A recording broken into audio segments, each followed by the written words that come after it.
Very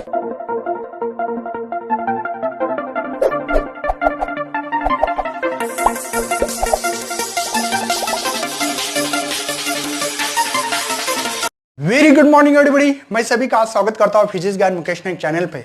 बच्चों, मैं दोबारा एक बार आप लोगों को रिक्वेस्ट करना चाहता हूं कि बहुत सारे बच्चे एक सीरीज को कनेक्ट नहीं हो रहे। कौन से?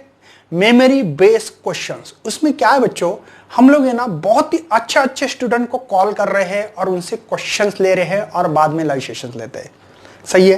तो ये आप लोग कितना कर पाओगे इसके ऊपर डिपेंड है, क्योंकि मैंने देखा जो पीसीबी, क्या पीसीबी, इनके शिफ्ट के हम लोगों ने सवाल उठे थे। नियर अबाउटली मैंने 9 शिफ्ट के, आप लोग देख लेना, 9 शिफ्ट के मेमोरी बेस्ड क्वेश्चन लिए हैं। ठीक है, आज वही बताने वाला हूं, मेमोरी बेस्ड क्वेश्चन लिए थे। तो उसमें से मैंने देखा है कि पीसीएम में पहले फर्स्ट शिफ्ट के सवाल उठाए थे हम लोगों ने। मैंने देखा कि नियर अबाउटली 50% टू 60% वही मेमोरी क्वेश्चन है, मेमोरी बेस्ड क्वेश्चन थे। और कल भी हम लोगों ने एक नीरज नाम का और अभिषेक नाम के 2 स्टूडेंट आए थे, उन्होंने जो बताया उनके हिसाब से आप लोग चेकआउट कर सकते हैं। मैंने उसकी प्लेलिस्ट बना के रखी है, मेमोरी बेस्ड क्वेश्चंस। चेकआउट करना, आपको सही गलत सब कुछ पता लगेगा भैया। इसी में भी मैंने फर्स्ट शिफ्ट के ही, उसके मॉर्निंग शिफ्ट मतलब बोल सकते हैं, इसमें भी नियर अबाउटली 50 to 55% जितने सवाल थे भैया, पूरे के पूरे सवाल मेमोरी बेस्ड क्वेश्चंस जो पीसीबी के थे वही थे। मतलब बेस वही है, ओनली क्वेश्चंस को घुमा रहे। कल का पेपर देखा जाए तो थोड़ा लेंथी था, ठीक है, लेकिन क्वेश्चंस वही थे। मेरे हाथ में सीट है भैया, वही सीट की बात करूंगा मैं, जो आप लोगों को आपके सामने में प्रेजेंट फटाफट करूंगा। मैं ज्यादा टाइम नहीं, 10 मिनट के अंदर वीडियो को खत्म करने की कोशिश करते हैं। अब देखो, सबसे पहले हम लोगों को है ना बाइंडिंग एनर्जी दी गई थी, पोटेंशियल एनर्जी आप लोगों को, बाइंडिंग एनर्जी गिवन है जो भी होगी, ठीक है, तो पोटेंशियल एनर्जी पढ़ना है भैया। क्या इसके पहले हम लोगों को टोटल एनर्जी पूछी थी, ठीक है, कोई सैटेलाइट है गोल घूम रहा है, इसकी टोटल एनर्जी के बारे में सवाल आ चुका है। अब मुझे बताओ, जिनको बाइंडिंग एनर्जी ये होती है माइनस ऑफ टोटल एनर्जी, तो इसमें क्या फर्क है भैया? वही तो मेमोरी, तो वही बच्चों, कॉन्सेप्ट वही है ना, उसी को बस ये टोटल एनर्जी हम लोगों को मिलती थी यहाँ पे माइनस जो भी GMM डिवाइड बाय 2 और प्लस H। अब यहाँ पे बाइंडिंग जो एनर्जी मिलेगी वो होगी क्या, इसमें प्लस होगा GMM डिवाइड बाय 2 और प्लस H। मुझे बोलना वो नहीं, क्वेश्चंस नहीं बोलना भैया, कि आपके कॉन्सेप्ट वही, यही बताना है। उसके बाद में डायमेंशन के ऊपर सवाल है। क्या डायमेंशन की, इसके पहले भी सेम डायमेंशन किसके है? जैसे कि एक क्वेश्चन से EL² डिवाइड बाय G² आपको m⁵ देखो, अब इसमें क्वेश्चन में इसके इक्विवेलेंट किसके डायमेंशन से आपको ऑप्शन दिए थे, तो डायमेंशन के ऊपर सवाल तो आ रहा है ना, बन रहा है ना। उसके बाद में देखो हमारे पास डोनर इंप्यूरिटी, मतलब पेंटावैलेंट के ऊपर सवाल था, पेंटावैलेंट के ऊपर सवाल था भैया। मतलब सेमीकंडक्टर में आप लोगों को पेंटावैलेंट, ट्राइवैलेंट क्या है, सेमीकंडक्टर के ऊपर सवाल, half wave, full wave rectifier करो, एलईडी करो, जिनर डायोड करो, डायोड के ऊपर सवाल आते रहता है, और लॉजिक गेट के ऊपर सवाल आता है। बस मोमेंट ऑफ इनर्शिया हमेशा पूछ रहे भैया, मोमेंट ऑफ इनर्शिया का कॉन्सेप्ट क्लियर करना है। फिर वो रिंग हो सकती है, हो सकता है डिस्क हो सकती है, और हो सकता है आपका यहाँ पे सॉलिड स्फीयर हो, तो इसके ऊपर कॉन्सेंट्रेट करें, मोमेंट ऑफ इनर्शिया के ऊपर। उसके बाद में आप लोगों को बैंडविड्थ पूछी थी फ्रीक्वेंसी की। कम्युनिकेशन में बैंडविड्थ जो होती है, बैंडविड्थ जो होती है f2 - f1 करना है। जैसे कि हमारे पास ये 3100, ये 300, तो जो पिच होती है ना, मोदी जी बोलते हैं ना हमारे, है ना, मन की बात, तो इसमें जो फ्रीक्वेंसी इस्तेमाल करते हैं ये करते हैं। तो ये भैया आपके लिए सवाल सिमिलरिटी है, कैपिलरी राइस मतलब सरपेटेंशन का क्वेश्चन है। उसके बाद में आप लोगों को और भी सवाल आ रहे हैं यहाँ पे, कुछ 6 ब्राइड बैंड, मतलब आप लोगों को ने क्या हाइड्रोजन स्पेक्ट्रम के ऊपर सवाल है या है। कंजर्वेशन ऑफ एंगुलर मोमेंटम का हमेशा सवाल रह रहा है, ध्यान देना आपको। अब सिंपल इतने सादे सिंपल क्वेश्चंस होते हैं। 1 picometre is equal to how many total nanometre, तो 10⁻³ होता है, ये पता होना चाहिए भैया। बस सिंपल सिंपल क्वेश्चन है, फिजिक्स में ज्यादा हार्ड। विंड डिस्प्लेसमेंट लॉ, इसके पहले स्टेफन्स लॉ आया था, मतलब लॉ तो बनाना ही बनाना आपको, न्यूटन्स लॉ ऑफ कूलिंग बनाना है, स्टेफन्स लॉ बनाना है, उसके बाद wind displacement law, thermodynamics law, first second law के ऊपर सवाल आते रहते हैं। तो ये सवाल आपको ध्यान में रखना है। उसके बाद में tangential velocity, circular motion, capacitor के ऊपर सवाल है भैया। कैपेसिटर का सीरीज और पैरेलल के लिए रेशियो निकालना था, कैपेसिटर के ऊपर सवाल बनता है, मैं बहुत बार बोल चुका हूं। उसके बाद में फाइंड करना था रेशियो, यहां पे पोटेंशियल अक्रॉस द कंडेंसर। अच्छा, पोटेंशियल मतलब कैपेसिटर के ऊपर, करंट इलेक्ट्रिसिटी में सर्किट देते, मतलब एक आपको जंक्शन लॉ करो, या आपको दूसरा जो लूप्स लॉ कहते हैं, क्रिचॉफ सेकंड लॉ बोलते हैं इसको, लूप्स लॉ भी बोलो, ठीक है ना। ये है भैया क्रिचॉफ लॉ के सवाल से। तो क्रिचॉफ लॉ का आपको अच्छी तरह से बनाना, उसके ऊपर सवाल आ रहा है। पहले क्या आया था, सेकंड लॉ पे, अभी फर्स्ट लॉ आ रहा है।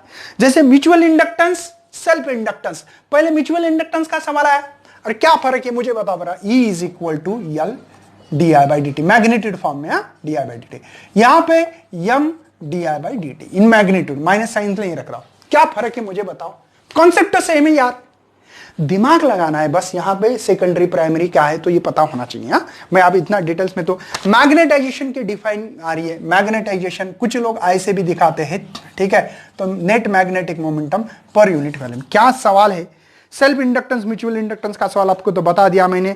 यंग मॉडुलस के ऊपर सवाल आया था, तो Young modulus, modulus of rigidity, modulus of elasticity के Young modulus, bulk modulus, modulus of rigidity, क्या सिंपल सवाल है, इसके ऊपर सवाल आता है। उसके बाद में डी बॉर्गलिस के ऊपर सवाल है।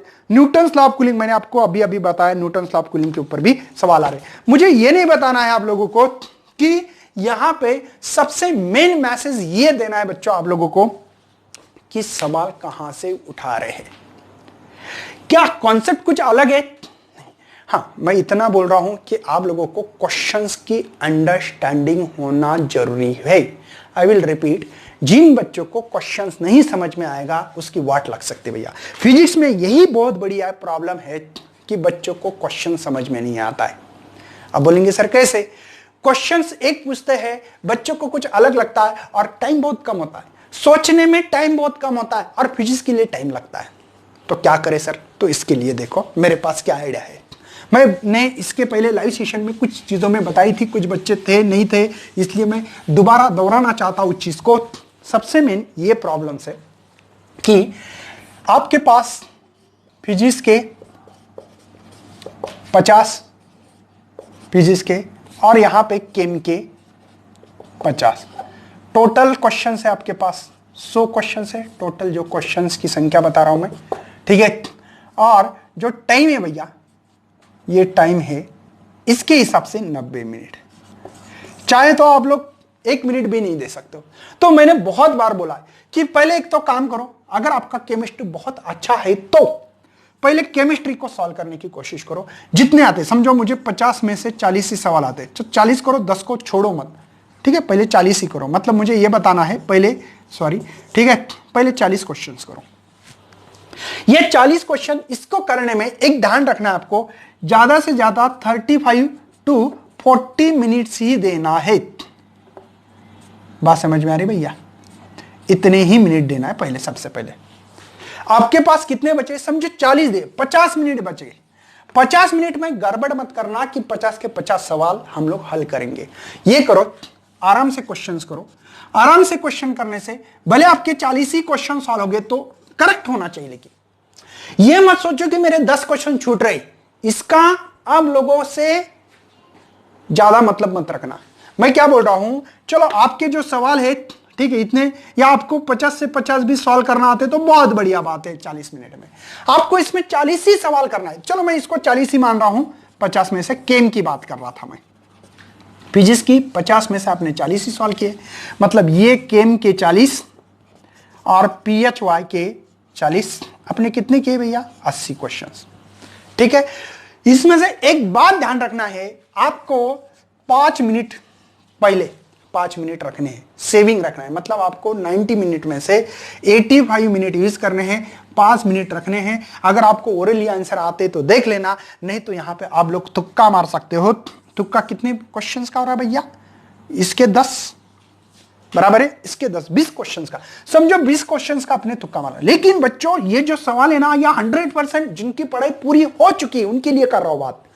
ये 100% 40 के 40 ही आना चाहिए, इसमें भी 40 के 40 ही आना चाहिए, बिल्कुल आना ही चाहिए भैया, आना ही चाहिए, तो ही ये प्लान करो, नहीं तो भैया मत करना, ठीक है ना।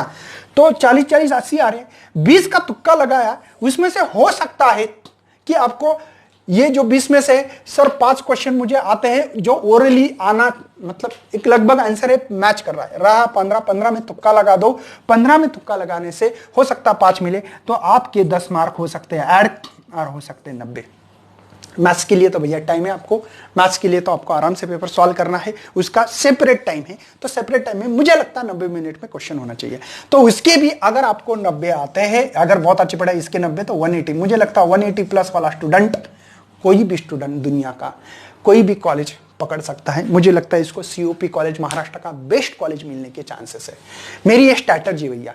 मतलब मुझे ये नहीं बोलना है, कुछ लोग क्या करते हैं फटाफट फटाफट फटाफट फिजिक्स के फटाफट क्वेश्चन सॉल्व कर दिए, और सोचते नहीं है बच्चे, इसके कारण इसमें 50 में से आपको शायद बहुत ज्यादा फास्ट करने से 30 ही नंबर आ जाते हैं, और केमिस्ट्री में बहुत ज्यादा फास्ट करने से पूरा पेपर सॉल्व करने के बाद भी 40 ही आ रहे, मतलब आप लोग अगर कैलकुलेशन करोगे तो 70 मार्क आने, और मेरे हिसाब से भैया 90 अभी भी आ सकते हैं। बहुत बढ़िया है कि आपने बहुत ज्यादा मॉक टेस्ट टाइम बहुत मैनेजमेंट करके PCB दे रहे, PCM भी दे रहे, PCB में आपको मैनेजमेंट आ चुका है, तो वो बच्चे बराबर टाइम मैनेज कर सकते, कोई प्रॉब्लम नहीं है, ठीक है, वो कर भी सकते हैं। अभी भी जिनकी 19-20 की एग्जाम है, मॉक टेस्ट दे दो, और मॉक टेस्ट से आप लोगों आपका टाइम टेबल मैनेज करो, लेकिन सवाल को पढ़ो। देखो मेरे क्वेश्चंस कितने बराबर आ रहे हैं, इसको इंपॉर्टेंट देना है, क्योंकि फास्ट करने से, गलत करने से अच्छा है कि हम लोग धीमे करके हमारा स्कोर बढ़ेंगे, ये आपकी जिम्मेवारी। तो चलो बच्चों, मैं ज्यादा बात नहीं करूंगा, आपके लिए सोर्स ऑफ क्वेश्चन कहां से आ रही है बताना बहुत जरूरी था। तो आप शेयर करें, लाइक करें, और न्यू है तो भैया सब्सक्राइब भी करना है चैनल को। अगर इस चैनल पे आप लोग नए हो तो आपके बहन भाई, काका का लड़का, काकी के लड़का, नाना नानी, चाची चाची, क्यों जो भी होगा उनके लिए हमारे यहाँ पे 10th 11th 12 के पूरे लेक्चर अपलोड है, आप लोग जाके देख सकते हो। चलो thank you and best luck for your study.